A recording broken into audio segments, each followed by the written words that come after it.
All right, hello and welcome into Sports Talk on a Budget on this Friday afternoon. And it is late January, almost in February here.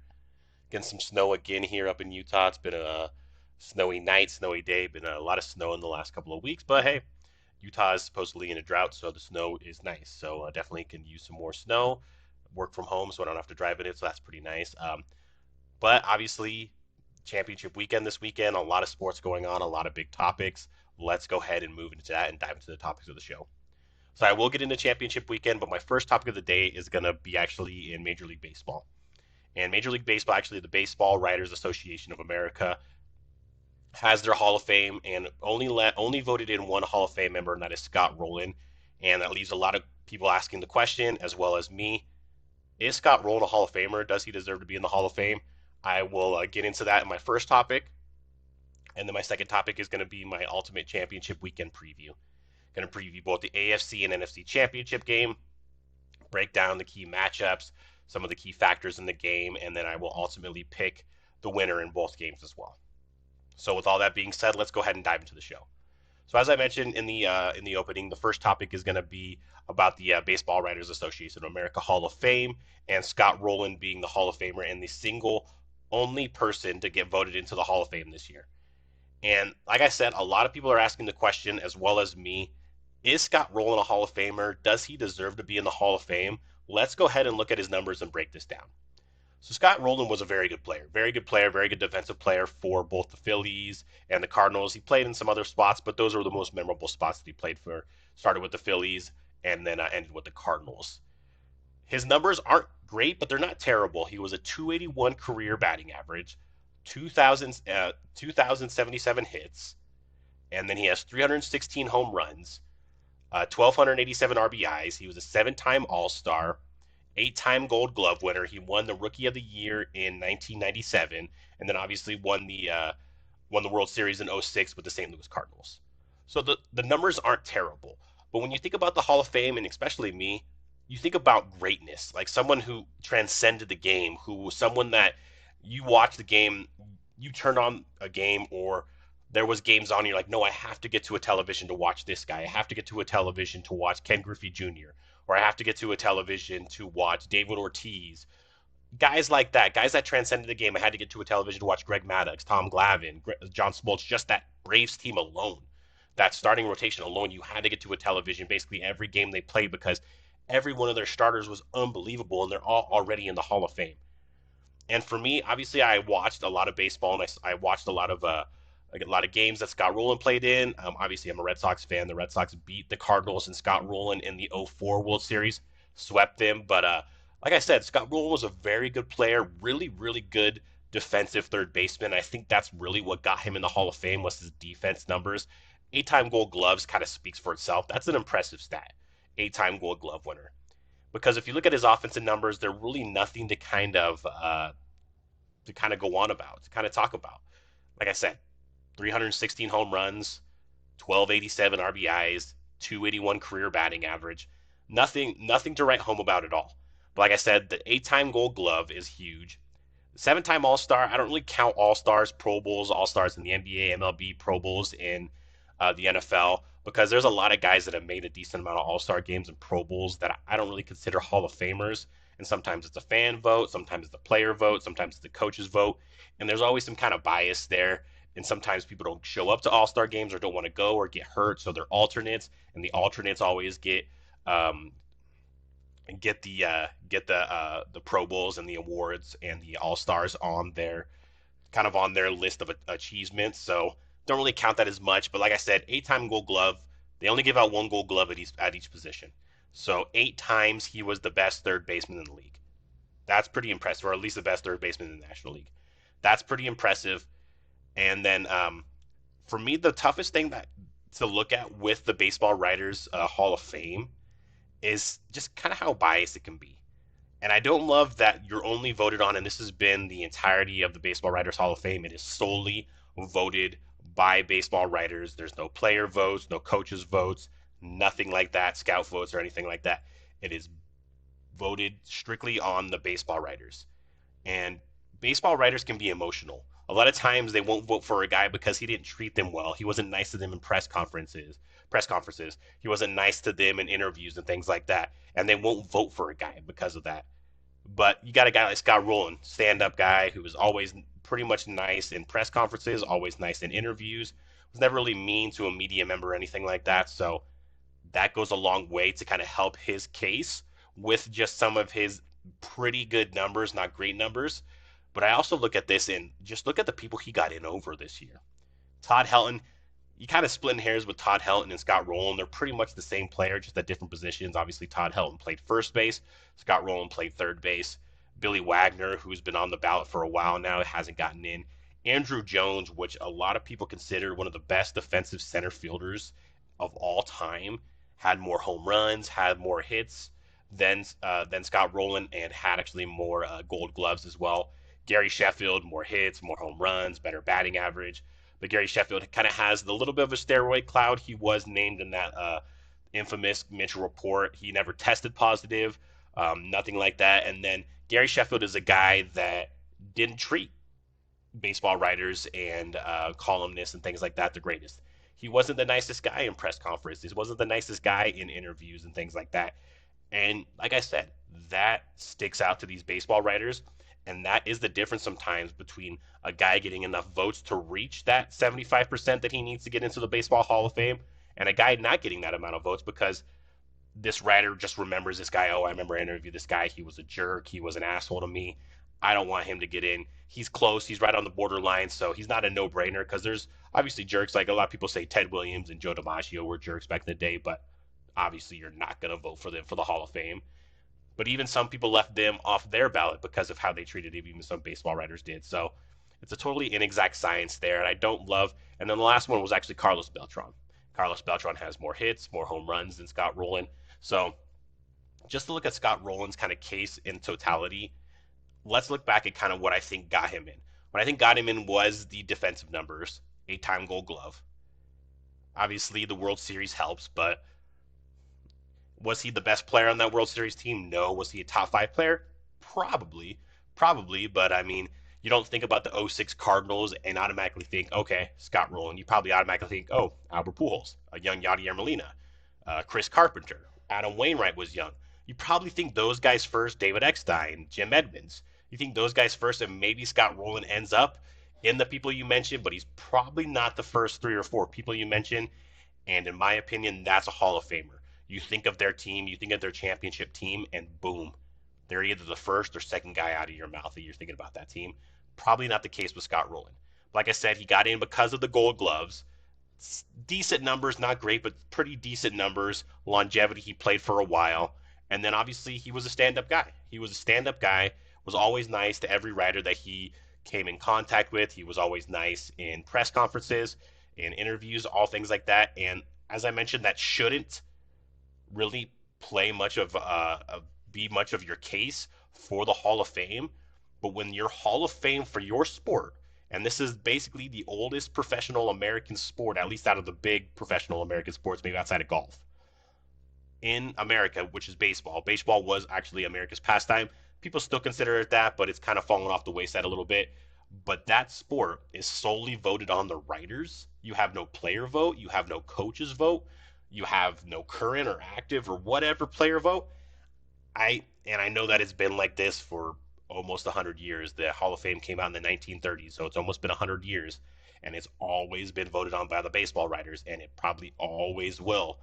But I really think that I really hope that there is change considered in the future because you get guys like this, and no offense to Scott Rolen. Scott Rolen, like I said, was a very good player and was a very stand-up guy. But the reason that he probably got into the Hall of Fame more than his playing ability on the field, which obviously took into consideration, and I'm taking into consideration now, he was a heck of a player.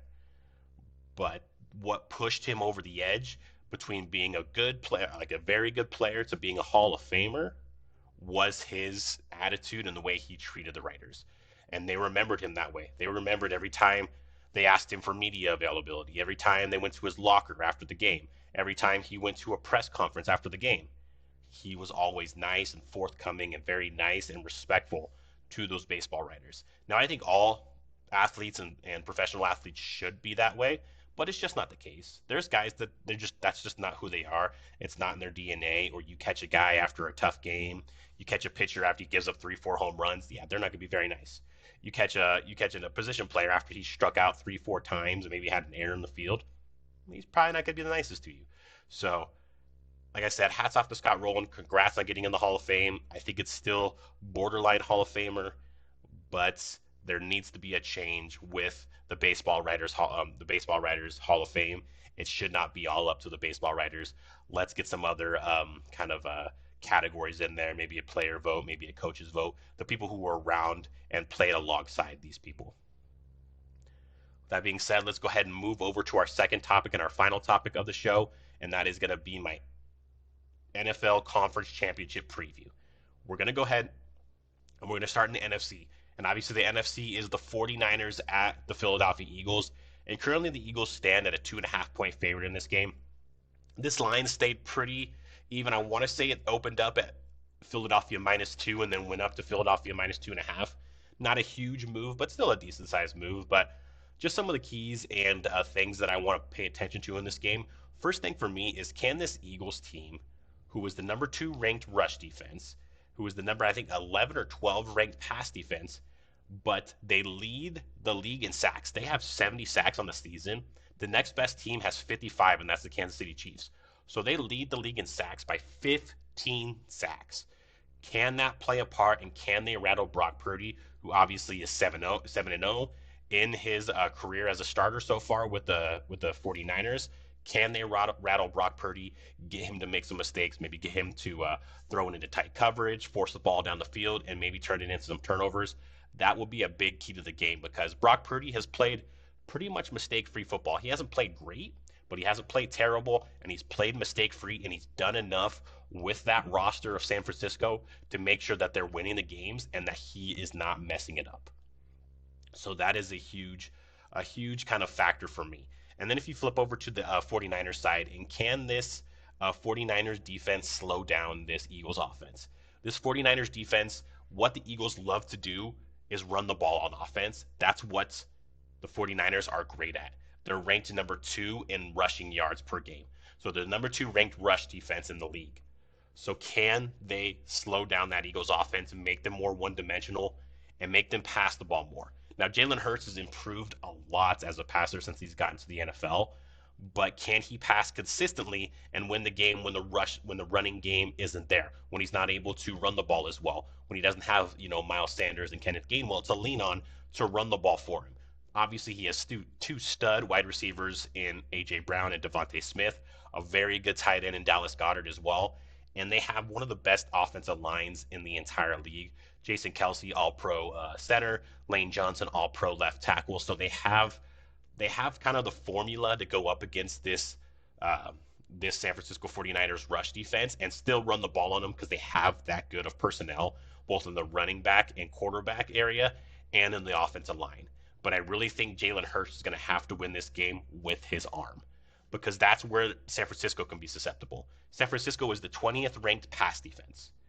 And it kind of showed up a little bit last week against the Dallas Cowboys, but Dak Prescott was making mistakes and throwing interceptions, and then obviously Tony Pollard got hurt, who's a big receiving threat for the Cowboys. So the Cowboys weren't able to really kind of, put pressure on that pass defense and those corners, some of those younger corners for the San Francisco 49ers. If everybody stays healthy, obviously, the Philadelphia Eagles can do that. Obviously, like I said, Jalen Hurts has gotten better at passing. A.J. Brown, Devontae Smith, Goddard, they have the weapons to push the ball down the field against this 49ers defense. The 49ers, where they're going to have to kind of change this game up, is can they get to Jalen Hurts, and not just get to him, but get him on the ground, because he's good at getting outside the pocket. He's very good at throwing the ball on the move. He's very elusive, obviously. He can extend plays. He can go extend and get a first down and run down the field. Not only do they need to get to Jalen Hurts, they need to get him on the ground a couple of times. And obviously, when you have guys like Joey Bosa, Fred Warner can blitz a lot, and they have different packages where they blitz other guys. They have Ufunga blitz from the strong safety position a lot. Can those guys get home? There's difference between, causing pressure and then he gets out of it and he still makes a play, or he throws it away and then they live to play another down. you need to be able to get Jalen Hurts on the ground. That is a key to this game. The 49ers, sorry, not Joey Bosa, I said earlier, Nick Bosa is going to have a big game. He's going to have a couple of sacks, a couple of pressures, a couple of hits on Jalen Hurts to kind of, get him off his spot, make him uncomfortable, and see if he reverts back to Jalen Hurts from last year earlier on this season, where he would kind of throw the ball into tight windows and things like that, and maybe turn over the ball. So that is a huge key there. And then if you move to the 49ers offense is a top 10 rushing offense. And obviously, you have Christian McCaffrey. Elijah Mitchell has been running the ball really well. They love to bring Kyle Juszczyk in at fullback and just run downhill and be physical. And obviously, they bring Deebo Samuel in to run a lot as well. They have a really good rushing attack, and that could be kind of a weakness for the Philadelphia Eagles. Currently, they're ranked 17th. They're the 17th ranked rush defense in the league. Can the 49ers get some yards in the ground? Because I think it's going to be tough passing. The Philadelphia Eagles are the number one pass defense in the entire league. And when you have Darius Slay and James Bradbury as your corners, you have two shutdown corners that are probably going to be able to slow down Brandon Ayuk and also Deebo Samuel. So can they get a running game developed? Can they run the ball effective with some sort of efficiency? Obviously, with McCaffrey, Deebo, Elijah Mitchell, whoever they're running the ball with, can they be balanced there and run the ball with some kind of efficiency? Because if they're not able to run the ball and it's on Brock Purdy to throw against that pass defense and the number one sack team in the entire league, the team with 15 more sacks than any other team in the league, it's going to be a long day for Brock Purdy. It would be a very long day for Brock Purdy if that's the case. Looking at this game, I'm going to move over to my pick now. I just think this Philadelphia Eagles team is too complete. I absolutely love the roster of the San Francisco 49ers. San Francisco 49ers have an all-pro at almost each position, but my biggest question mark is going to be Brock Purdy. And Brock Purdy has basically answered every question, has passed every test that has been put in front of him. But this is going to be by far the toughest test. Like, they thought that the Cowboys were a good defense and the Cowboys were a good rush defense and a good, not a good rush defense, but good at getting after the passer. The Eagles are on a whole nother level. Number 2 defense in the league overall. Like I said, 15 more sacks than any other team in the league. They get after the quarterback. They guard the pass very well, so it's going to be very tight windows for Brock Purdy to throw the ball. And that's where I think is going to be the difference. I think the Eagles get after Brock Purdy, one, and I think they force him to be uncomfortable. And I think for the first time since Brock Purdy has really taken over as the starting quarterback for the San Francisco 49ers, you're going to see him uncomfortable and pressing and making some throws that he shouldn't be making. And I think those are going to turn into interceptions or potentially maybe a sack fumble. He's going to make a couple of mistakes in this game. That'll be the difference. I think the Eagles will be able to move the ball eventually on the 49ers defense. It might take about 2 quarters to do so. I don't expect this to be a high-scoring game. I think you could see like a 21-17 or 24-21, something like that. I think it will be close, but I'm going to go ahead and roll with the Eagles minus 2.5 in this game. So my pick here is going to be the Eagles minus 2.5. I think it's going to be a great game. These are by far, in my opinion, the 2 best teams in the NFC, and it showed obviously so far in the playoffs. So give me, like I said, the Eagles minus 2.5 to win and cover. And then we'll move over to the AFC Championship game, and that's obviously the Bengals at the Kansas City Chiefs. And the Chiefs are currently a 1.5 point favorite in this game. Now, this line, I wouldn't be shocked if it moves again by the time the game starts on Sunday. It's been all over the place. It started off as Kansas City minus 1.5, got all the way to Cincinnati minus 1, minus 1.5, got all the way to Cincinnati, I think, minus 2.5 at some point. Then the videos came out of Mahomes practicing and walking on his ankle and looking good. Then it went all the way back to Kansas City minus 1. And right now, we're looking at Kansas City minus 1.5. So that's currently what the line is. It could move again. I wouldn't be shocked because it's moved all over the place. And money is coming on the Bengals, coming on the Chiefs. It's been crazy.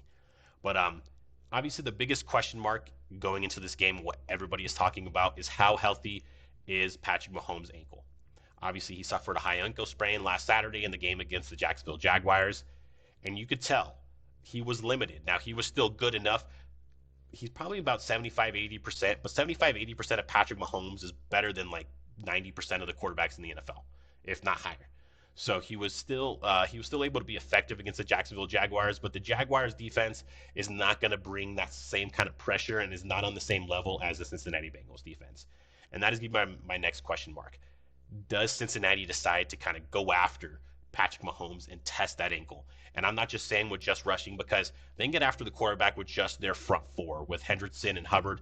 They can get after the quarterback and they do quite well. And all you have to do is ask Josh Allen about that. They got after him last week, and I think Hendrickson got him on the ground a couple of times. So they can get after the quarterback with just their front four. But being that Mahomes is limited with his ankle, and what makes Mahomes great is his kind of improvisation and just kind of his ad libbing. And then all of a sudden, boom, he finds Kelsey down the field. Boom, he finds Scantling or Juju Smith-Schuster down the field, and there's a huge play. So that is kind of what makes Mahomes great. He's not going to be able to. I don't care if they shoot him up or if he's feeling better. He's not going to have that same kind of capability in this game that he usually has in most games. So he is going to be a little bit limited. And like I said, a big question mark for me is how much does Cincinnati, test that? Are they going to be able to? Are they going to blitz? They sent Von Bell a lot last week. They sent corners and safety blitzes at Josh Allen. Do they do that to Mahomes? Because historically, you don't want to blitz Mahomes because then you leave someone on one with either Travis Kelsey or one of the other receivers. Mahomes kind of evades the rush, evades the blitz, and just picks you apart. But when he's limited and he's not able to move as much, are you going to be able to kind of get him off his spot, get him uncomfortable, and maybe force a turnover, or just get him on the ground? Is it going to be easier to do that because of the limitations he has with his ankle? That'll be a big storyline. Kansas City Chiefs have a really good offensive line, but I think the Cincinnati Bengals test Patrick Mahomes and bring some pressure, not just with their front four. They blitz some linebackers, maybe some safeties or corners as well, and start to test Patrick Mahomes' ankle as much as they can. And then another huge question mark on the other side is the Cincinnati Bengals offensive line. Now, it doesn't look like Jonah Williams or Alex Kappa are going to play. Obviously, the Bengals had new starters or two new starters on the offensive line last week, but it didn't look like they missed a beat at all. They ran for 178 yards on the ground. They moved the ball. They protected Joe Burrow. He only got sacked once and hit like 3 times. So the offensive line looked really good last week. Can they keep that up? Because they're playing a much better front this week against the Kansas City Chiefs. Obviously, you have Chris Jones, who's probably the best defensive tackle, him or Aaron Donald in the entire league, Carlos Dunlap, Frank Clark. They have some dudes on that defensive line for the Kansas City Chiefs. So it's a whole nother level for these backups for the Cincinnati Bengals to step up to. Are they up to that challenge, and can they keep Joe Burrow upright and off the ground?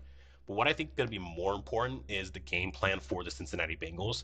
And you saw against the Buffalo Bills. Now, the Bengals offensive line played really well against the Buffalo Bills. But what the Cincinnati Bengals did with Joe Burrow is they had him get the ball out of his hands quick. He was making throws in a second and a half, 2 seconds. He was getting the ball out of his hand quick. And obviously, the weapons he has, whether it's Chase, Higgins, Boyd, and Hayden Hurst has played really well, or it's Mixon or P right out of the backfield. I think that's exactly what the Bengals are going to do again this week is get the ball out of Joe Burrow's hands as quick as they can, so you don't have to worry about that offensive line holding for 3, 4, 5 seconds, because I don't think they're going to be able to hold that long against this Kansas City Chiefs front. You're asking them to hold for 1 second, 2 second, boom, the ball's out of Joe Burrow's hands, and he's making plays down the field. And another huge key is this Kansas City Chiefs defense, especially their corners and safeties, are very young. You have a rookie starting. You got Trent McDuffie, who's in his second year, who's starting at a corner for the Kansas City Chiefs. And this is where they can kind of be susceptible a little bit. They're the 18th ranked pass defense, so they do give up a decent amount of passes per game. And this Bengals offense has had the Chiefs' defensive number lately. Obviously, it's very hard to guard a guy like Jamar Chase. T. Higgins, he's about 6'3", 6'4", big, long arms, so he can move and he can make a lot of mismatches and a lot of plays as well. And then Hayden Hurst, like I said, has come on. And he's kind of been that Swiss Army knife that gets in the middle of the field, finds the opening of the field, shows his numbers to Joe Burrow. Joe Burrow gets him the ball. So that's been very huge too. So that is a big kind of matchup there is Joe Burrow and those receivers and those weapons versus the secondary of the Kansas City Chiefs. The secondary, which can be had. I mean, the Jacksonville Jaguars were averaging 6 yards per play in that divisional round game and had a lot of opportunities to get bigger plays and to make that game a lot closer than it was.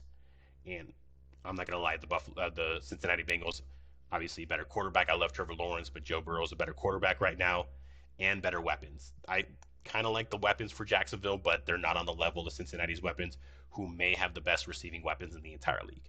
And it's pretty close, but they're up there at least in the top two or three. So can this secondary that has struggled in the past for Kansas City slow down those receivers and those receiving weapons for the Cincinnati Bengals? That'll be a key. And then the secondary for the Cincinnati Bengals can also struggle at times. They do have good personnel: Eli Apple, Von Bell, Logan Wilson at linebacker. They do have good personnel, but can they slow down Travis Kelce? Because Travis Kelce did whatever he wanted to do against the Jacksonville Jaguars in the divisional round. 14 receptions, 98 yards, couple of touchdowns, was always wide open. And it's hard. You almost have to cover Travis Kelce man to man, because if you play a zone defense against Kelce and Mahomes, Kelsey's just going to find the hole in the zone, turn around, Mahomes is going to find him, and they're just going to play pitch and catch all the way down the field all day, and they're going to pick you apart. But this Bengals team has had good success. They had good success earlier in the season. I want to say that was like week 14 or something like that against Travis Kelce. They held him to just 4 receptions, 58 yards, no touchdowns. If you can hold Travis Kelce to that same number or close to that number this Sunday, you're going to win the game, and you're gonna hold their offense down, because most of the offense for the Kansas City Chiefs runs through obviously Patrick Mahomes and Travis Kelce. If you can shut down them, obviously with Mahomes being limited and Travis Kelce, you can slow him down. You're gonna have a really good chance to win this game. Let's go ahead and move to our pick. With the limited, with Mahomes being limited with the ankle injury, obviously you hear a lot of reports coming out from Kansas City that he's fine. They showed that little video where he walked down the stairs after the press conference. I think it's all just smoke and mirrors. I think it's all just smoke and mirrors. They're just trying to play a little mind games with Cincinnati. It's a high ankle sprain. A high ankle sprain is usually about 4 to 6 weeks. Is usually the kind of the diagnosis for the time to be out for a high ankle sprain for most professional athletes, especially football players. And for a quarterback who needs to use his legs to push off, to plant, to throw, and a guy like that who likes to move around in the pocket, that's going to be tough. And it's supposed to be in like the teens, so it's going to be cold. When it's cold, your bones hurt a little bit more, and your aches in your bones are going to hurt a little bit more, so that might not play into Patrick Mahomes' favor either. With that, and then obviously the Bengals have won the last 3 games against this Kansas City team. They've all been close games. Kansas City has actually had the lead in all 3 of those games, but lost. They seem to have Kansas City's number. I like the way they're playing right now. I don't like the matchup of Kansas City secondary versus the weapons, the receiving weapons of the Cincinnati Bengals. I think Cincinnati is going to be able to kind of, Joe Burrow and Cincinnati are going to kind of be able to pick apart and nickel and dime the Kansas City defense all the way down the field. And then I think that front, both Sam Hubbard and Hendrickson and other guys blitzing, whether it's going to be Von Bell or Logan Wilson, guys blitzing for Cincinnati and getting to Mahomes and making him uncomfortable because his mobility is not all the way there, could be a huge difference in this game. With all that being said, I like the Bengals to win this game, and obviously I'll have them cover, so the pick for me is going to be the Bengals plus 1.5 in this game. Honestly, I think these are clearly, in my opinion, they've shown that they're the 4 best teams, but I think for most of the year, outside of maybe early on when Cincinnati was struggling, these are the 4 best teams in the league. I think it's going to be a great championship Sunday. Obviously, I have the Eagles and Bengals advancing to the Super Bowl. That is not set in stone. The games are obviously going to be played, but thank you for listening. Obviously, you can watch this podcast on YouTube, my video podcast now, or if you prefer the audio version, you can find it on Spotify, Apple Podcasts, Amazon Music, or basically wherever you find your podcast. And also, go ahead and like and subscribe to the page, and comment if you have a comment about the video on YouTube. And then please follow me on social media. I have Facebook, Instagram, Twitter, and TikTok pages for this podcast. Thank you again for watching and listening, and have a great day.